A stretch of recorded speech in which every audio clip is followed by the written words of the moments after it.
je suis Livar Levola, très bien prononcé. Je suis chez Criteo depuis 6 ans maintenant. Et je vais vous parler un petit peu d'intelligence artificielle telle qu'on la pratique chez Criteo, et notamment dans le laboratoire d'intelligence artificielle de Criteo qui s'appelle le Criteo AI Lab.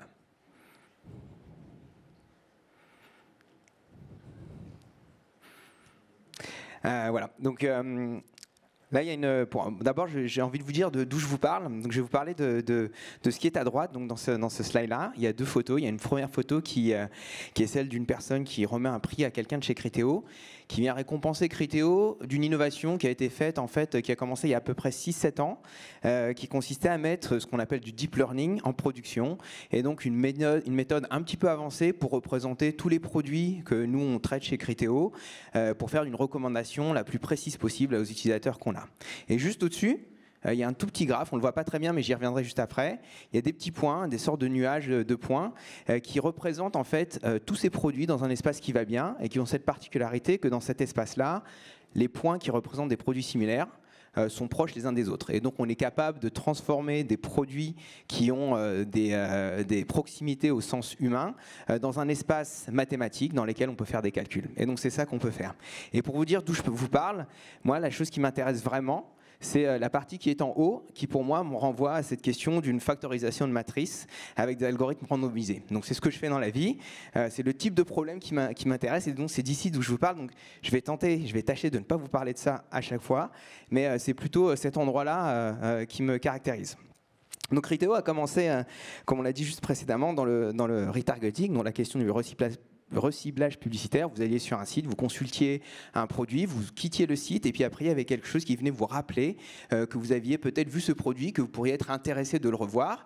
Et voilà. Et ensuite ça a changé. Là, il y a eu un changement qui s'est fait et qui a commencé à s'opérer il y a quelques années sur le retail média, où la question c'était faire de l'affichage publicitaire en forme un petit peu de tête de gondole numérisée sur les sites des retailers. Donc vous avez à la fois des formats qui sont comme ceux du haut sur cette slide là, qui sont des displays. Donc vous imaginez n'importe quelle grande surface, vous allez dans la rue puis vous avez un panneau publicitaire qui dit en ce moment on a des œufs de Pâques qui sont à tel prix.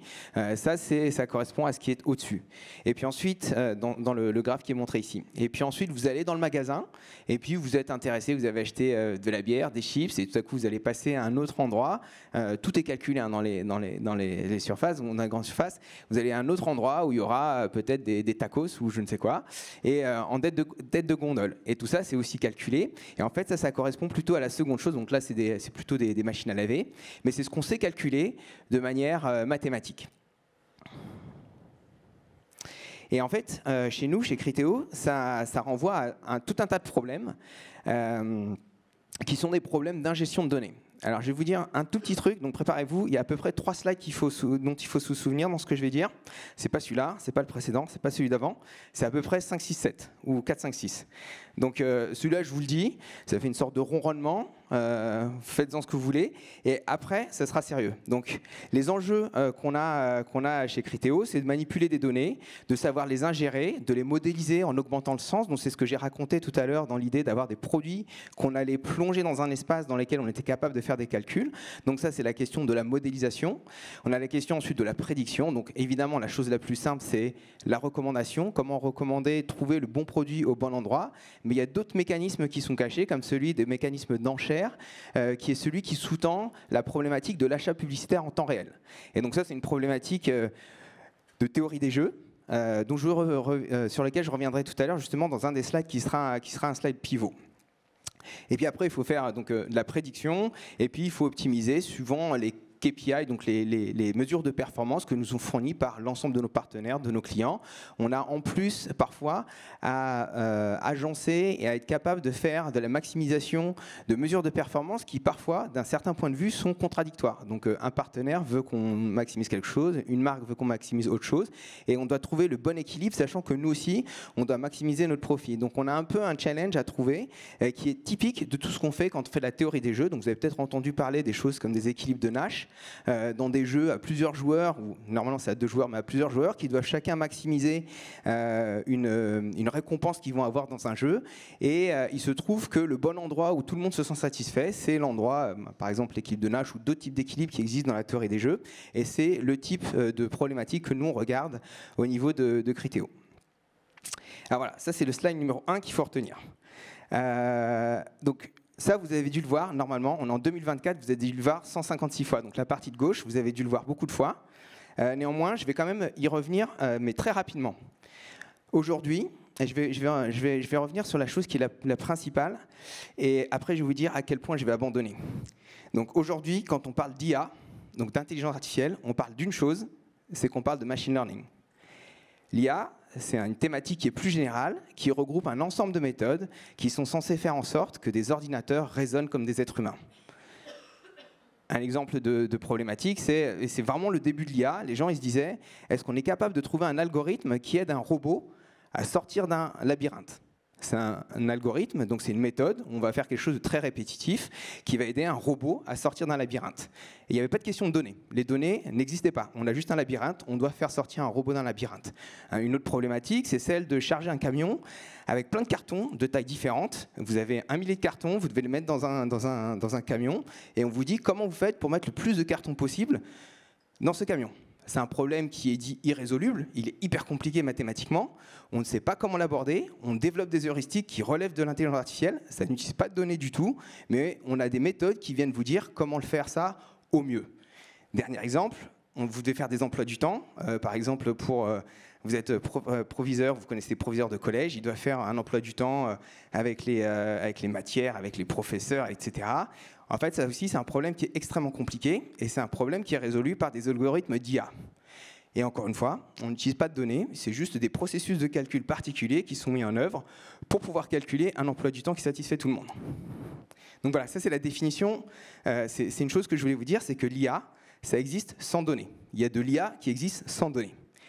Aujourd'hui, et c'est là que j'abandonne, c'est que tout le monde, quand tout le monde parle d'IA, on parle de machine learning. Machine learning, c'est un sous-ensemble de l'IA, où là, on s'intéresse à produire des systèmes qui sont capables de s'améliorer lorsqu'on présente des données. Tout le monde fait... En fait, aujourd'hui, quand on parle d'IA, on parle de machine learning, et c'est pour ça qu'on parle toujours de données. Donc voilà, maintenant, vous savez que vous pouvez utiliser le mot IA, sachant que ce n'est pas le bon mot, mais au moins, sachez-le. À l'intérieur de machine learning, il y a une autre chose qui existe, et ça ne devrait pas, en fait, dans cette hiérarchie que je suis en train de montrer, le deep learning ne devrait pas vraiment apparaître, parce que ce n'est pas quelque chose qui change d'un point de vue de la catégorie et structurellement, mais ça change sur les modèles mathématiques. C'est pas grave, je le mets parce que c'est important. Donc le deep learning, c'est un sous-domaine du machine learning qui utilise des modèles particuliers qui s'appellent les réseaux de neurones artificiels. C'est des toutes petites unités de calcul qui sont mises les unes après les autres. On apprend à faire en sorte de calculer les connexions entre ces unités de calcul. Une fois qu'on sait les calculer, on est capable de faire des tâches qui sont extrêmement complexes, comme reconnaître des scènes, comme faire de la recommandation, comme faire tout un tas de tâches. Sachez juste qu'on peut faire ce même type de tâches avec d'autres modèles qui ne sont pas du deep learning. Suivant les ressources de calcul, suivant le type de données, suivant des connaissances a priori, en fait, il n'est pas nécessaire d'avoir recours à du deep learning. Et la grande question que tout le monde doit se poser aujourd'hui quand on parle beaucoup d'IA, c'est est-ce qu'on a la capacité et le savoir-faire dans nos équipes de distinguer les moments où on doit faire du deep learning, où on ne doit pas faire du deep learning, où on doit faire des choses avec des data ou pas. Et donc ça demande une vraie expertise, et notamment ça renvoie à un exposé qui a eu lieu, il y a 3-4 exposés, sur aussi la nécessité, et ça va venir se poser au dernier point, tout ce qui est Generative AI. Donc Generative AI, c'est un sous-domaine encore, qui s'intéresse à un sous-domaine du machine learning, donc on va utiliser des données, et c'est un sous-domaine du deep learning, et donc on va utiliser des réseaux de neurones. Et dans ce modèle-là, ce qui est intéressant, c'est qu'on va s'intéresser à la tâche de recréer des signaux, donc ça peut être des textes, ça peut être de la musique, ça peut être ce que vous voulez, qui ressemble à des signaux naturels. Et donc c'est la chose dont on entend parler tout le temps. Sauf que c'est un tout petit domaine, pour vous dire, dans la communauté du machine learning, c'est un domaine qui n'est pas si grand que ça. C'est un domaine qui est encore en pleine construction, et puis il y a même des questions qui sont dans l'application, vous l'avez entendu tout à l'heure, c'est de la co-construction et de la co-utilisation de ces modèles qui est intéressante. Et le Generative AI, c'est une chose, mais ce qui a été dit il y a 3-4 exposés, c'était que tout ce qui était l'IA prédictive, on va essayer de prédire l'opportunité d'acheter tel ou tel emplacement ou l'opportunité de proposer tel produit. Ça, c'est dans le business ce qui va rapporter le plus de sous et ce qui est vraiment très important. Alors, pardon, je vous ai pas dit. Bon. La chose que je vous présente ici, c'est juste un exemple de ce qu'on fait et de ce qu'on fait, de tout l'enjeu qu'on a quand on fait du machine learning, qui n'est pas toujours formulé comme ça, mais c'est ce qui nous intéresse vraiment. C'est qu'on a plein de données sur lesquelles on doit faire des prédictions, qu'on doit manipuler, qu'on doit mettre dans un certain espace. Et comme je l'ai dit précédemment, on aimerait bien que des objets qu'on manipule dans la vie courante, donc une chaise, une personne, une trace utilisateur ou je ne sais quoi, on voudrait que lorsqu'on va les projeter dans un espace, elles soient des données qui sont similaires en sens, se ressemblent dans cet espace. Donc souvenez-vous ce que vous faisiez en 3e, 4e, première, seconde, quand vous mettiez des points dans un espace, vous ne saviez pas trop à quoi ça servait. En fait, ça sert quand on fait du machine learning. Ce que vous faites, c'est que vous essayez de trouver une bonne transformation des objets que vous allez manipuler. Donc chez nous, chez Criteo, c'est des produits, c'est des utilisateurs, c'est des transactions. Et ce qu'on essaie de faire, c'est de plonger tout ça dans un même espace, de telle sorte que dans cet espace-là, on est capable de dire un produit, ça ressemble à tel utilisateur, qui ressemble à tel type de transaction. Et on est capable de prédire automatiquement quel est le bon produit à recommander, quel est le bon prix à calculer, quelle est la bonne transaction qui va se passer pour ce produit-là. Et donc tout l'enjeu, quand on fait du machine learning, quand on fait du deep learning, et même quand on fait du generative AI, l'enjeu qui est caché, c'est de trouver des bonnes représentations, où vous entendrez souvent le mot embeddings, des données que vous manipulez. Et donc ça, c'est le slide qu'il faut retenir. C'est celui-là. Alors voilà, prenez 3-4 secondes pour vous préparer. C'est bon. Alors, il y a deux choses qu'on fait, il y a deux choses qui sont importantes. Alors, je vais plutôt vous parler de ce qu'on fait chez Criteo, mais je pense que c'est un objectif qui est poursuivi par plusieurs entreprises qui se dotent de capacités en IA, non pas juste de l'utilisation, mais aussi de la création de modèles de machine learning et de modèles d'intelligence artificielle. Il y a la partie gauche et la partie droite. La partie gauche, c'est un exemple, c'est une décomposition de comment marche ChatGPT et le moteur qui est derrière ChatGPT. Donc, ce qu'il y a derrière ChatGPT, c'est ce qu'on appelle un transformer, donc c'est un modèle de réseau de neurones artificiels, qui fait une chose particulière, c'est que si jamais vous avez une phrase qui s'appelle « This is how ChatGPT », normalement ça doit finir par « works », il y a une première phase qui est faite, c'est que la phrase, elle est découpée en petits morceaux. Deuxième phase qui est faite, et qui est la plus importante, ces petits morceaux, ils sont embeddés, ils sont plongés dans un espace dans lequel précisément on aura cette similarité et cette proximité entre des points dans cet espace qui traduira une similarité sémantique. Et en fait, l'enjeu chez Criteo et dans la publicité digitale en général, aujourd'hui on est dans un moment où il y a une grande fragmentation. Donc les gens utilisent des mobiles, ils utilisent des des ordinateurs, ça existe encore, des ordinateurs de bureau. Parfois ils vont sur les sites des retailers, parfois ils surfent sur Internet, parfois ils vont sur les réseaux sociaux. Et la grande question, c'est de réconcilier toutes les données qu'on peut essayer de collecter. Et en fait, l'enjeu qu'on a d'un point de vue deep learning et machine learning, c'est précisément d'utiliser d'utiliser cette capacité qu'on a à plonger toutes les données dans un même espace pour précisément utiliser ça comme une manière de réconcilier l'hétérogénéité des données. Si vous voulez, en quelque sorte, vous avez des données de plein de différentes natures qui peuvent être vues comme des monnaies de différents pays. Et ce que vous allez faire avec un réseau de neurones, c'est que vous allez convertir toutes ces monnaies en une seule monnaie unique. Alors pourquoi je parle de monnaie? Parce que là, il y a une deuxième phase qui est très très importante et qui renvoie à une autre problématique qu'on regarde très fort. C'est celle de regarder tout ce qu'on fait chez Criteo. Et en fait, tout l'enjeu du machine learning et du deep learning, c'est de regarder toutes ces technologies, non pas juste en tant que telles, mais de les regarder dans la manière qu'elles ont de pouvoir apporter de la valeur. Et pour faire ça, ce qu'on a développé à Criteo et ce qu'on est en train de regarder, c'est précisément tous les dispositifs qui sont autour de la théorie des jeux, l'organisation de places de marché, l'échange de valeur et d'utilité, sachant que précisément les méthodes de deep learning sont capables de tout mettre dans un espace de currency, de monnaie commune et qui convertit également les monnaies en euros dans un espace commun. Et donc on est capable d'organiser avec ces méthodes-là le meilleur échange entre les données.